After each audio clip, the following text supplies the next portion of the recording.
Well, Packing Todd back in it again. I've got a different kind of saddle here to show you. It's a crossbuck saddle. I told you I'd tell you a little bit about it.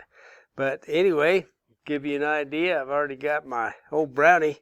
You're getting to know him pretty well, and me too. He's a little tall for me.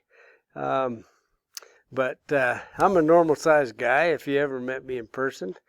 But on that note, we'll just get right into it as far as the saddle itself. The crossbuck saddle typically is made out of wood. It can be made out of pine or any hardwood, but it actually is just an ancient saddle. And again, I pointed this out on a few other things, but of interest to me is the history. Of course, it was brought over by the Spaniards. That's what they were using in Europe in order to pack with and that sort of thing.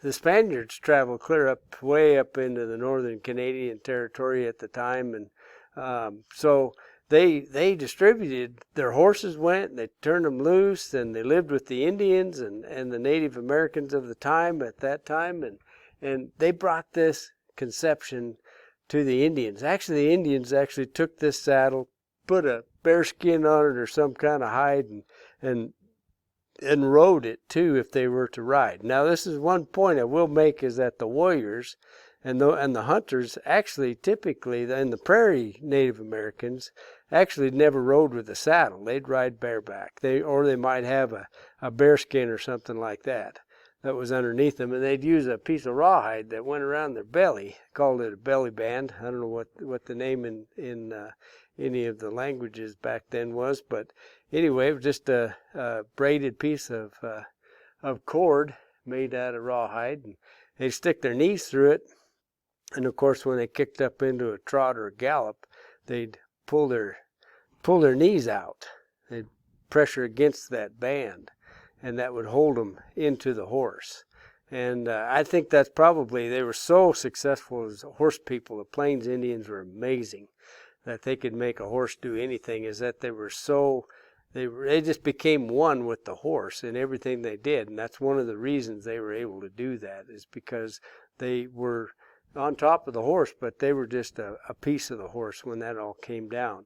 So, I mean, they did some things that we can't even get our horses to do anymore, to that level, where they just barely turn their body, turn their head, and that horse is going to pivot that way, in which the way we're looking. They just kind of barely, maybe they're so sensitive you could just kind of nod your head backwards, and that horse would set up on his heels and that sort of thing. You can get your own horse to do that. It just takes a lot of time. They used to, take young foals and be working on them all the way up through there and never quit. So a finished horse was worth a lot in that culture, just like it is today. But anyway, here's the crossbuck saddle. Here's the tree, the whole tree. It's got two bucks. Here's the front buck and the back buck. Crossbuck, crossed together like that. That's so that you can hang things over, drape things over both sides of it. And we'll hang some panniers and that sort of thing on a saddle like this. And it's very conducive to that. I've got my knot like this. You'll have to review my other video in order to figure out how to do that. But it's got a double cinch. I might add, while I'm at it, is that you'll notice that I have actually, if you didn't, I'll point it out, but I have mohair cinches. I would not pack, and actually I use them on my saddle horses too, with anything less than a mohawk, or a mohair cinch. They're self-cleaning. They are very durable.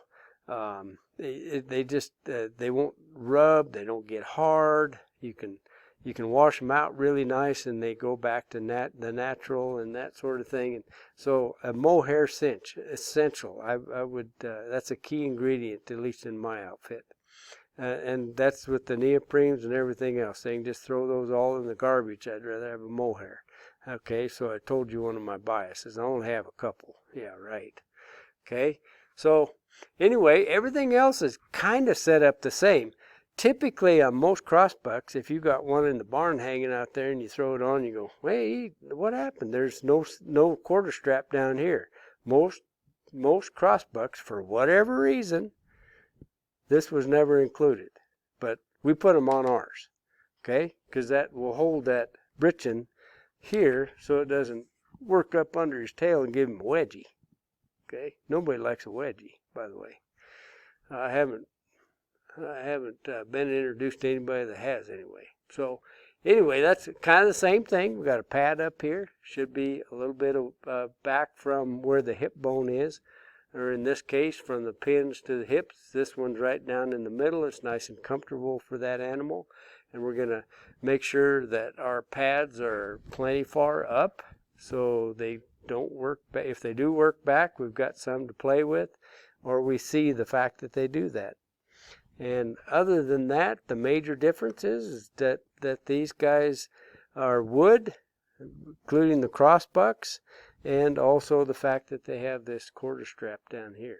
So I could give you a diagram of either saddle and you could point out. I'll pause on that note.